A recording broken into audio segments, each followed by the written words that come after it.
Hi friends, எல்லாருக்கும் வணக்கம். இன்றைக்கி நம்ம என்ன வீடியோவில் ரெசிபி பார்க்க போகிறோம் பார்த்திங்கன்னா, ஒரு சூப்பரான ஸ்பைசியான காலிஃப்ளவர் ஃப்ரை தான் பார்க்க போகிறோம். வாங்க அது எப்படி செய்கிறது வீடியோக்குள்ளே போய் பார்க்கலாம்.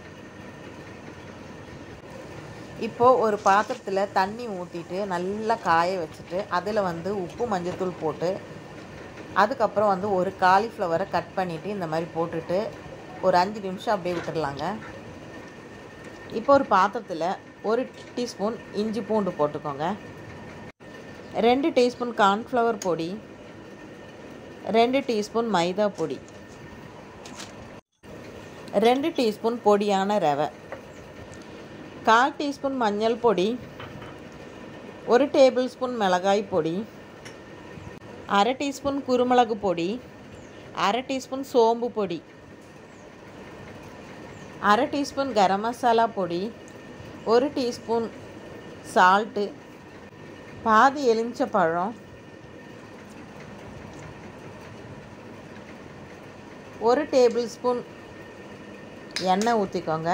நான் ஊற்றுறது சன்ஃப்ளவர் ஆயில், 1 டீஸ்பூன் டொமேட்டோ சாஸும் 1 டீஸ்பூன் சில்லி சாஸும் ஊற்றிக்கோங்க. சில்லி சாஸ் ஊற்றுறது கட் ஆகிடுச்சு வீடியோ, அதை நீங்கள் போட்டுக்கோங்க. இப்போது நல்லா மிக்ஸ் பண்ணிக்கலாம். மிக்ஸ் பண்ணிவிட்டு ஒரு 1/2 டம்ளர் தண்ணி ஊற்றிக்கலாம். 1/2 டம்ளர் கூட வேண்டாம், 1/4 டம்ளர் தண்ணி ஊற்றிக்கலாம். ஊற்றிட்டு நல்லா மிக்ஸ் பண்ணி விடுங்க. இப்போ நம்ம வடிகட்டி வச்சுருந்த காலிஃப்ளவரை இதில் போட்டு நல்லா மிக்ஸ் பண்ணி விடலாம். இப்போ இது நல்லா மிக்ஸ் பண்ணிவிட்டு ஒரு 1/2 hour அப்படியே எடுத்து வச்சுக்கலாம்.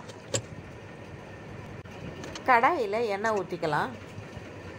எண்ணெயை ஊற்றிட்ட பிறகு நல்லா எண்ணெய் காஞ்சதுமே சிம் பண்ணிவிட்டு இதை ஒன்று ஒன்றா போட்டுக்கலாம். போட்டு நல்லா பொரித்து எடுத்துக்கலாம். பாருங்க, இப்போ நல்லா ஃப்ரை ஆகிடுச்சு. ஃப்ரை ஆனதுமே நம்ம என்ன பண்ணிக்கலாம், ஒரு 4 பச்சை மிளகாய் இந்த மாதிரி கட் பண்ணி போட்டுக்கோங்க. கொஞ்சம் கருவேப்பிலையும் போட்டுக்கோங்க. செம சூப்பராக இருக்குங்க இந்த மாதிரி நம்ம செஞ்சோம்னா. அதுக்கப்புறம் 2 கிளறிட்டு நம்ம ஒரு பிளேட்டில் மாற்றிக்கலாம். இதை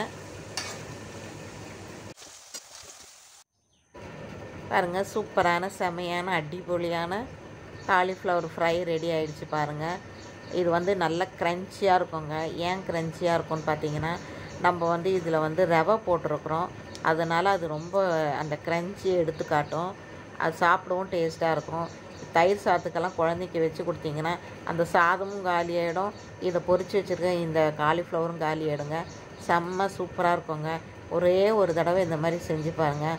செம சூப்பராக இருந்தது, டேஸ்ட்டாக இருந்தது. எனக்கே சாப்பிட்ட உடனே அவ்வளோ டேஸ்ட்டாக இருந்தது. சாப்பிட்டுனே இருந்தேன் நான் இதை பொரிக்கும்போது, அந்தளவுக்கு டேஸ்ட்டாக இருந்தது. இதே மாதிரி நீங்கள் வீட்டில் ட்ரை பண்ணி பாருங்கள். இதே மாதிரி நீங்கள் ட்ரை பண்ணி பார்த்துட்டு கமெண்ட்ஸ் பண்ணுங்கள், சப்ஸ்கிரைப் பண்ணுங்கள், லைக் பண்ணுங்கள். பிடிச்சிருந்தால் எல்லாருக்கும் ஷேர் பண்ணி விடுங்க. அடுத்த வீடியோவில் அடுத்த ரெசிபி மாதிரி நான் உங்களை சந்திக்கிறேன். அது வரைக்கும் உங்களது விடைபெறுகிறேன். பாய்.